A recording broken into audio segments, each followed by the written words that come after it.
thank everyone for attending today's budget and resource allocation meeting. It's August 23rd, 2018 at 2:36. First item of business is public comment. Seeing none, we'll move on to the approval of minutes. We have 3 sets of minutes to approve for the May, June, and July meetings. And they should be in everyone's packet. If you can please take a look at that, and I'll entertain a motion after you've reviewed the minutes. I think we're gonna have to do them. We could do them individually. Yeah, because some of us weren't here for some of them. Like the last one.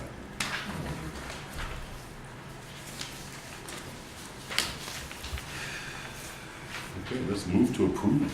We need to go over every single one. So we'll start with the May. Entertain a motion when you're ready. Move to approve the May minutes. We have a second. A second.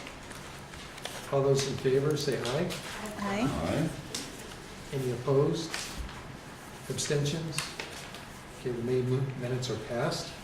Move on to the June minutes.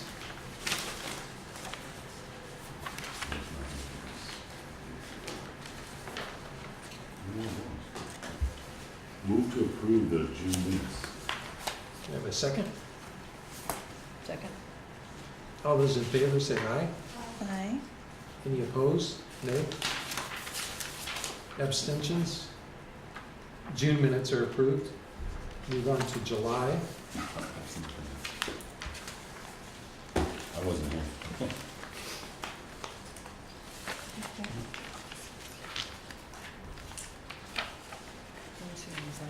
You weren't here either.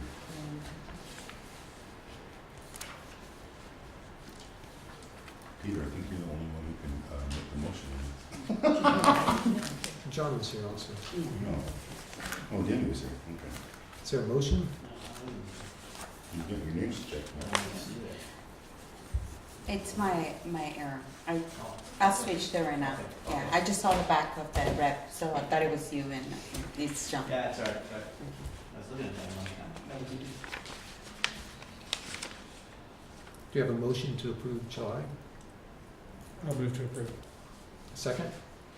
Second. All those in favor, say aye. Aye. Any opposed, say no. Aye. Abstentions? All three. 3 abstentions. Marjorie and Mary Ann. Okay. Okay, the July minutes are approved. Thank you. So the next item of business is a budget update for the 2018-19 budget.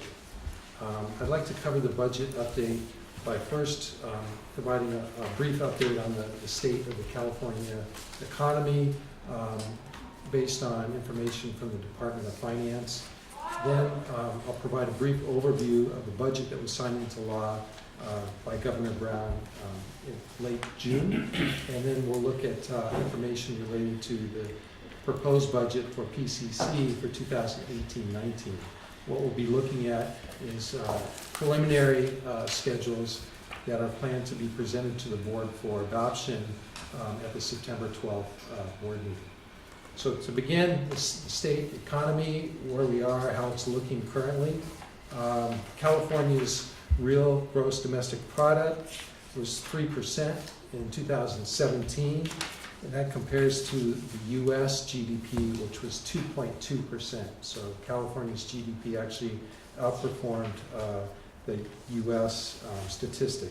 Are you going off some notes in here, or are you just talking next? Yeah, no, it's not in any Not in documents. here. Right, right. Okay. Yeah. So for the first quarter of 2018, the annualized percent was 1.5% for California. So the annualized percent for the first quarter is lower than 2017 actuals.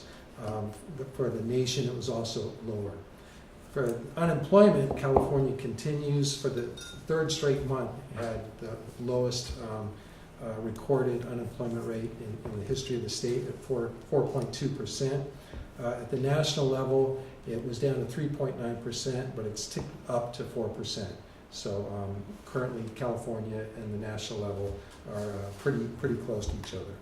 Median home prices in California set another record in June up to just shy of $603,000. So that's up 0.3% from the prior month. Compared to last year, that represents an 8.5% increase in the average home sales. The real estate market and unemployment rate is fueling personal income tax. And for the first month of the fiscal year, personal income tax outperformed the budget by, this is statewide, $249 million. However, sales and use tax was lower than forecasted by $480 million. So the net for the month of July only, the state revenues came in $178 million lower than budget. So the total budgeted amount for July was $7.5 billion in state revenue, and the actuals were $7,350,000. So very close there. So all indicators show that the economy is still very strong.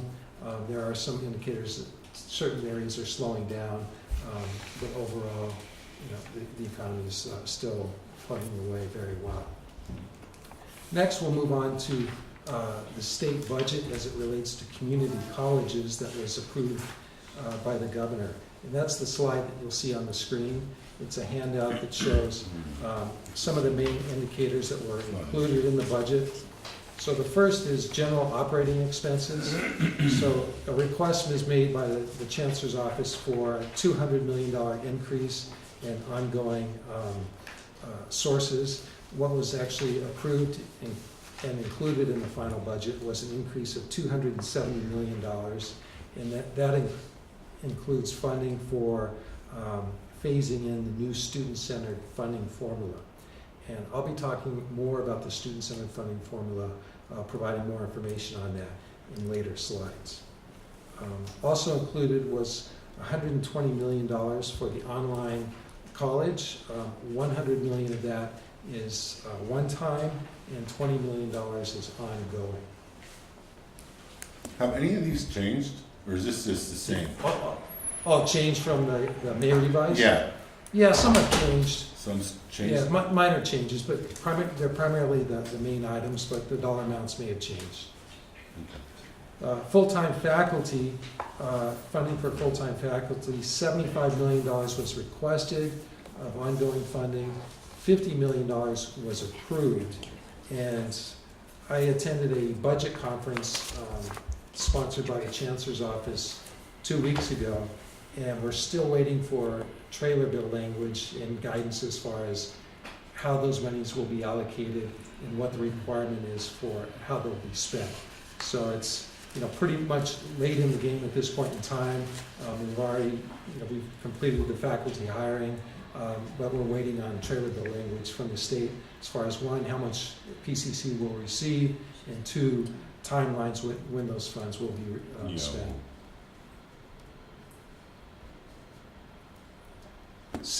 Very similar parameters. We're looking at the part-time faculty support. Requested was $25 million ongoing, and what was approved was $50 million one-time, not ongoing, for office hours. But again, we're waiting on trailer bill language as far as how those monies will be allocated and how they'll be spent for us. College Promise Program, $25 million was requested, $46 million was approved in the adopted budget. Cal Grant Program, you see additional $41 million for new student success program. And all of the student success programs are consolidated now, and an additional $41 million is provided. Adult education, changes in status, $5 million is for ongoing. And each one of you has this handout in the packet, and we'll also post it online at the Brac website. This one's in the packet? No, this one's not in the packet. Oh, it's not in the packet, okay. So can you send this one out to us? Yeah, Yes, sir. we'll email it after the meeting. Thank you. The Chancellor's Office requested $2.5 million of ongoing for staffing and development, and approved in the final budget was $2 million of funding for that request. Integration of student support services. No dollar amounts were included. There were some changes in the language related to the programs. The next three items, there were requests ranging from $25 million to $5 million, and none of those requests were funded. Professional development requested was $25 million ongoing, and no budget action was taken. And you'll see basic skills transformation grant, $25 million of one time, no budget provided. And equal employment opportunity, again, no funding was included in the final budget. So for those items, does that mean that they're just, the line item is the same as it had been? That's or- correct. Right. Yeah, there's no augmentation. So they're, right, okay. So these are really the primary items included in the budget for community colleges that was signed into law. The main change was the new funding formula, and I'll be talking about that. Might as well get into that right now.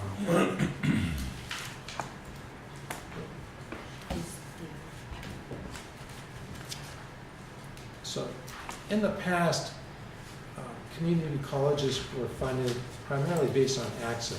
So the number of students that we served, we were funded an amount per full-time equivalent student. And there's been a desire to move more toward a performance-based funding formula, almost similar to what's happening at the K-12 institutions. And how it will work is there's a 3-year phasing period, but there'll be 3 components to how colleges are funded. A base allocation based on access, so the number of students that we serve will receive a certain dollar amount. But there'll also be 2 additional parameters on how we're funded. A supplemental allocation, which really looks at the socioeconomic factors that a district is working in, and that's really looking at the number of low-income students that are served. And the third area, the third parameter, is student success allocations. And that's really something more on the lines of outcomes as far as degrees awarded, units completed, so more of a success. So really, if you look at it, the base allocation we can control, or to some degree, the number of students by attracting students to come to BCC. But in the student success allocation, we can provide counseling, student support services to encourage students to complete their programs, provide outstanding education for students to keep them here, keep them motivated, keep them coming. But the supplemental allocation is really based on the income levels. So that's something we really don't have any control over. But each one of those is a factor on how much will be funded. Dr. Shorty, Yes. does that matter whether the students are, the supplemental allocation, does that matter if they're in-district students or out of It district? does not. Okay. It really looks at students The who students. come and enroll at Okay. PCC. Okay. And there's a 3-year phase-in period for the new funding formula. The first year, it's 70% based on the base allocation, 20% on supplemental allocation, 10% for student success. The second year, which is next year, will be 65% base allocation, 20% supplemental allocation, and 15% student allocation. In the third year, when it's finally phased in, there'll be a 60-20-20 split. Okay. So PCC, based on the parameters for the first year, will receive an additional $3 million with the new funding formula. So we're in a good position. Other colleges may not be doing as well, but there's a hold harmless clause built into the new funding formula that a college will not receive less than their 17-18 funding adjusted for COLA. So each of the next 3 years, if a college, let's say, The calculations show that it would receive less under the new funding formula than they would have in the past, adjusted for COLA. They'll receive the higher amount. But after that 3-year period, the hold harmless clause will be removed. Funding for non-credit FTES will remain the same based on the number of FTES that are served. So during the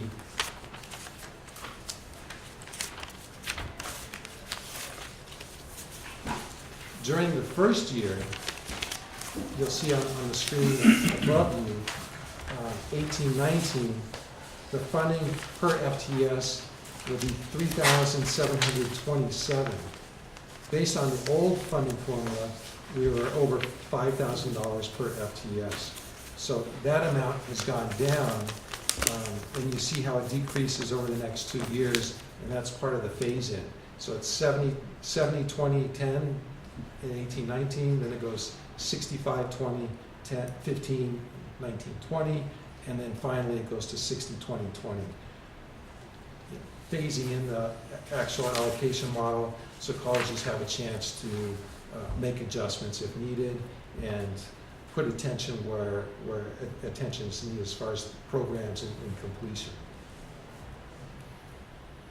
How the allocation works is for the supplemental allocation, a certain amount is provided for each student who receives as part of the Promise program or receives Cal Grants. So $919 for each of those students would be received by the college. And there's a bunch of different parameters that are used to measure the student success, and funding for each of those parameters is determined by the status of the student and what was completed. So it's a very, very data-driven model. But again, PCC is in a good position with the model where we are, but it also informs us as far as, we need to focus on services and instruction to help students transition, help students complete their degrees, certificates, and transfers to other institutions. Are there any questions on the funding formula? If not, we'll move into the budget for PCC that will be presented to the board on September 12th. So these numbers are preliminary. We're still finalizing the numbers, but I don't expect any material changes from what will be presented. So the first schedule shows the general fund budget. So the general fund budget, it's a balanced budget, similar to last year. Total revenues are just under $170 million. And the largest revenue component is state apportionment, and that number is just below $143 million. So that represents 84.3% of our total revenue. So from lottery proceeds, our revenue is going up to almost $3.9 million, and that's about 2.3% of our total revenue budget. Mandated claims, this number is $700,000. Non-resident tuition, almost $12.2 million. This is our second largest revenue component, coming in at 7.2% of our total revenue. And this item has increased significantly over the last couple of years. 2 years ago, it was approximately $9 million. So it's seen a huge increase. And the benefits are, from non-resident students is, one, they increase the diversity on our campus, so it increases the learning for all of our students. But also, the funding that we receive from non-resident tuition is not restricted. It's not subject to the funding formula. The amount that we charge, the college collects in the general fund. CalSTRS on behalf payment. This is a flow-through, so we have $4 million in the revenue, and there's an equal amount in the expense under benefits. Categorical fees, categorical program student fees is going up slightly. Here it's $5.8 million. of revenue, which is about 3.4% of our total revenue. Yes, Steve? So I have a couple of questions. One is on the CalSTRS on behalf payment. So is the state giving us $4 million to help with to offset the increases in the CalSTRS? I mean, that's money they specifically designate for that, and we're just taking it in the budget and putting it towards that. I'll let Hedva answer that question to provide exact details about that amount. The state for STRS have always had in behalf payments for us in their budget. They were now required to actually put it on our financials and record it on our books as an in and an out, but it's not for helping us with the increased STRS. It's just something that we're gonna have to now put in our books. It's more of a financial It's- recording requirement by GASB. But yeah, I was just gonna say that, yeah. All right, and then on the non-resident tuition, do you know what the fees we're charging for non-residents right now? We review the fees every year, and we take it to board for approval. And Hedva, do you recall? Don't recall off the top of my Laconia? head. Yeah, it's not, yeah. It went up slightly this year, and we can email out that dollar amount. There's two components. One, which covers tuition, it's between $200 and $300 per unit, and there's a capital outlay fee that we charge. And there's different methods of calculating how much we charge. One of the methods is to take all of our expenses and divide by resident students to determine a per unit cost. And another method, which is the most common method, is the Chancellor's Office calculates all of the costs system-wide by all of the units, by resident students system-wide, and comes up with a cost per unit. And that's the method that we use. And we also look at what other community colleges in our area are charging to make sure that we're in line. And most of the colleges use that method, but we'll email out what those rates are. Okay, because I know that we looked at this about 3 or 4 years ago, or maybe 5 or 6 years ago, and we were significantly less than like Santa Monica College. Okay. And, I mean, it's a great source of revenue, so, again, I guess you guys review it, but, who reviews that? Is there a committee that reviews that, or how's that? Hedva, Laconia, and myself, we take a look at, there's a very tight time frame. The Chancellor's Office sends out a memo, and we have like a month to do the calculation. But we can certainly bring it to this committee for review the next time it comes up. If there's time for input, usually it's around January when it happens. But what we do is, one, we do both of the calculations, and then two, there's a survey that goes out to all Southern California community colleges. We look at that to make sure that we're in line. And usually on a per unit basis, we're right in line with most of the colleges in this area. On the capital outlay side, it fluctuates at a higher level, but the dollar amount's lower. Again, we look at what other colleges are charging and try to stay in line with that. All right, thanks. And then just one more question. How do these numbers compare with like last year? I mean, this is the proposed budget here. Are those numbers on the website? Can you still look at it? They're not. We just finalized the actuals for 2017-18, and that's why the numbers are not included in the schedule. Okay. The total revenue, I'm going to give you an approximate number. The actual revenue for last year was about $10 million lower than what this amount is. So it includes, the increase is driven by COLA. So COLA was 2.71%, and that drove our revenue up $3.6 million. The new funding formula was an additional plus or minus $3 million. Lotto went up, non-resident student tuition went up to account for the other major revenue shifts. And on the expense side, really the biggest increase was in salaries and benefits, which will lead us into the next section. If there's no other questions on revenue. Yeah, fine, thanks.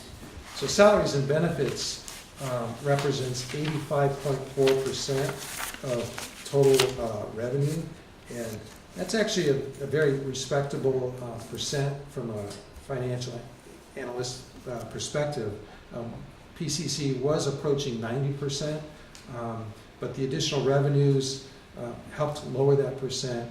And also, we were very strategic in certain areas related to our health benefits. We made the change last year, which helped save a couple $1 million in that area. But total salaries and benefits represents 85.4% of the total. Supplies, it's a little less than 1%, 1.4 million. Operating expenses and services is 18.1 million. Capital outlay, 345,000. And you may ask, capital outlay, 345,000, that's a pretty low dollar amount compared to looking at the total square footage we have here. But remember that we have another fund for major capital outlay projects, and I'll be reviewing a schedule that shows all of our capital.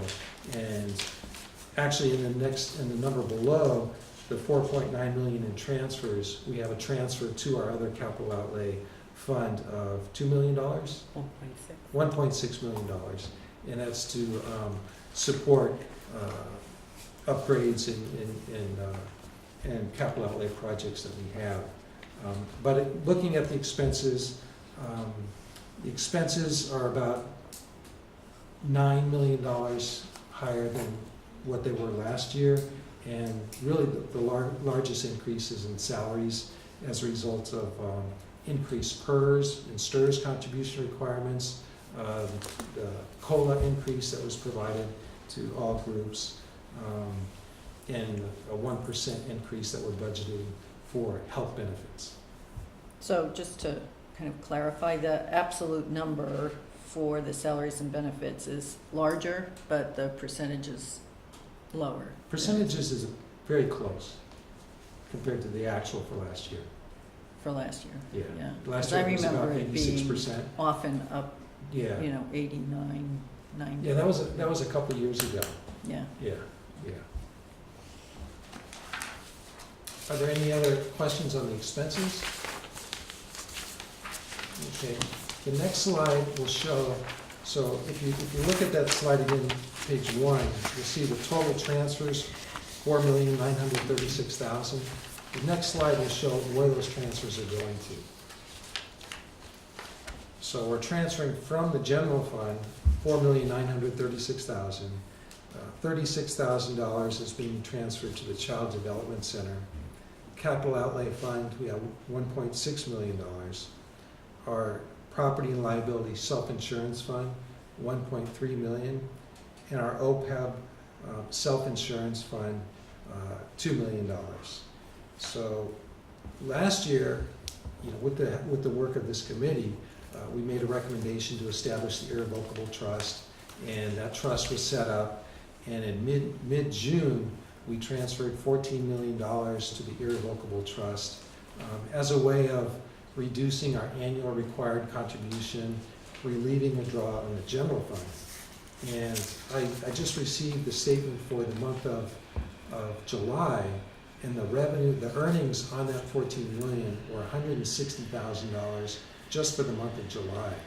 In the past, for a full year, on the same amount, we were earning maybe $100,000. So in 1 month, we've already outperformed what we would have done in the past for an entire year. And what that helps us do, it helps reduce the draw on the general fund, so we can spend general fund dollars for programs and support for our students. And it also reduces our annual required contribution. So our total liability is actuarial determined liability is about $33 million.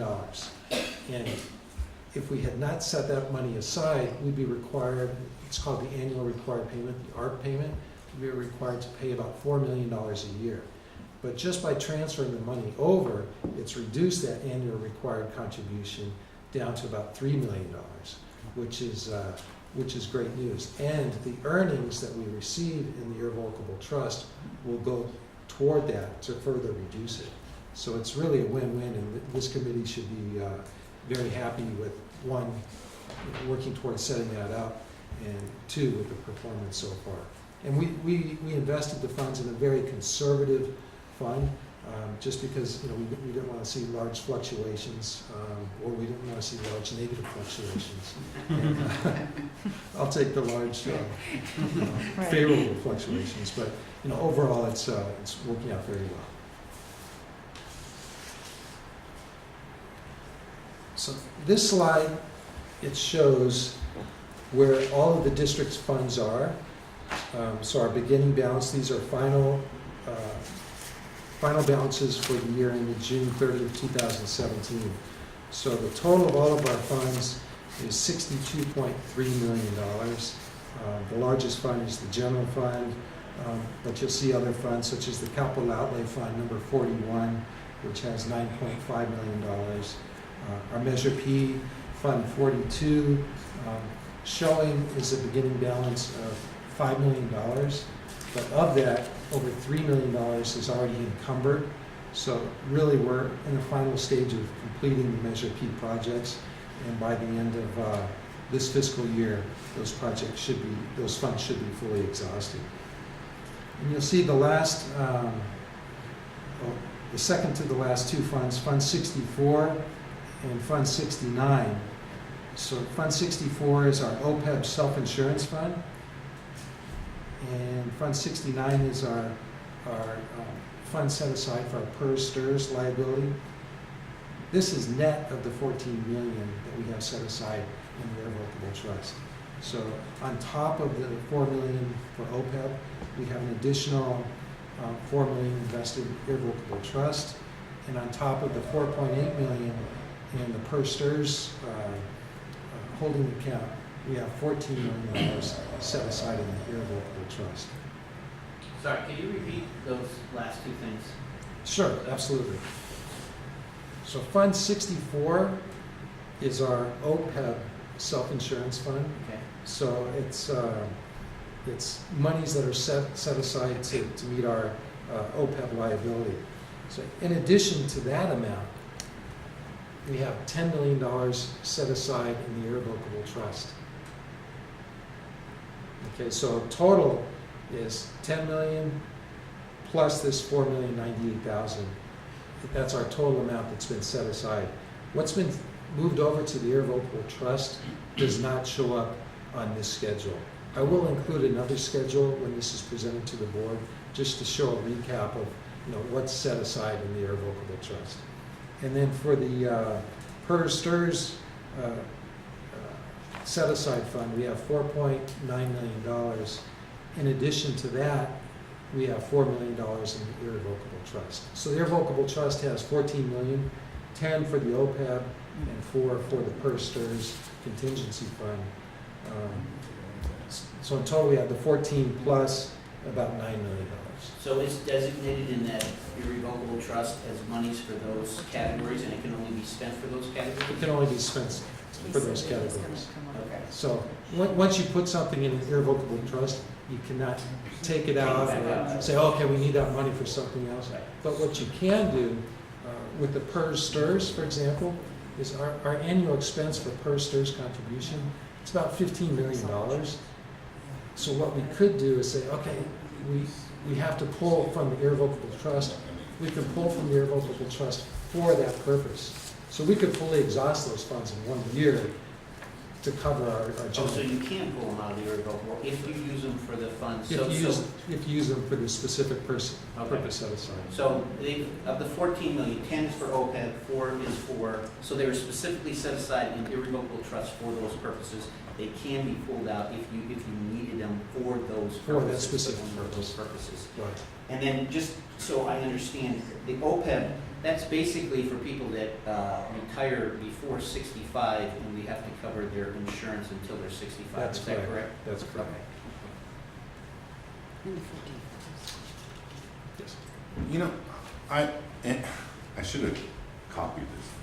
I read an article last week where the city of Sierra Madre was able to pay down their PERS STRS and save like several $1 million by making some kind of an advance payment. Do you know anything about that? You can make a prepayment. Yeah, it was like a prepayment thing. Yeah, so you can make a prepayment to STRS. to lower your percent that you have to pay. Mhm. It's a method similar to the irrevocable trust, Right. but with the irrevocable trust, there's advantages and disadvantages to both. Mhm. When you prepay, the return is set. When you go with the irrevocable trust, you could recognize a higher return. But both are strategic methods of addressing the liability. Oh. I thought maybe they had some kind of trick up their sleeve. Yeah. So the net activity, so the total income is about $262 million. So our total annual revenue budget for all of our funds is over $250 million. Our expenditures will be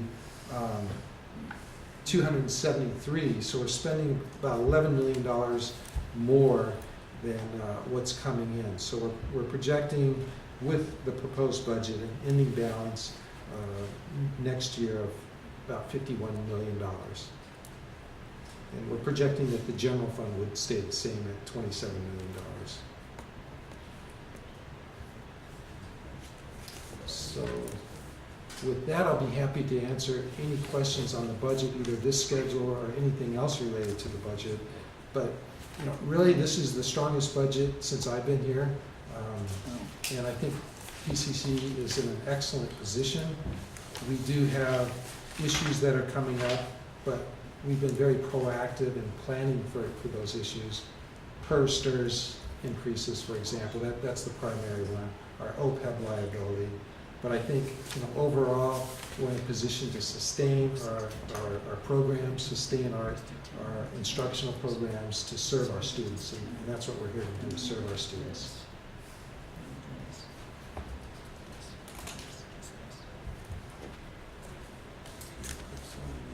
So that really concludes what I wanted to cover today. I'll be happy to answer any questions related to the proposed budget, the state economy information, or the funding formula, if anyone has any questions. And if there are no questions, I'll be open to hearing a motion to conclude the meeting. Motion to adjourn? I have a question. Sure. One of those guys, always at the end of the question. Going back to the state budget, Yes. there were two items that you said you were waiting for trailer bill language to figure out. Can you just explain that a little bit? It was for the full-time faculty hiring and the part-time office hours. Right. When you say you're waiting for trailer language, what kind of things could there be? Right Do you have now, any idea? right now, all the colleges, all the 72 districts, they have not received information as far as how the funds will be allocated. So they got the money, but, We don't know how much we're going to receive. Right. Or two, you know, how we need to spend it, how we need to comply What with the stipulations. requirements. so there may be stipulations for it. Right. And at this point, you know, hopefully by the end of this calendar year, we'll receive information. But usually when this happens, what they'll do, they'll extend, they'll say, okay, we're providing you the information now, and they'll extend the period provided to spend the funds. It's very common, like instructional equipment, we have 3 years to spend the Right. annual funding. But as soon as we get the guidance, the trailer bill language, we'll be in a position to move. Okay. But okay. Any- I know you have Any other questions? Rudy, you got a question? I'm sorry, lost. I know it's money there. Motion to adjourn? Motion to adjourn? Second? Second. I said. Okay. Thank you all.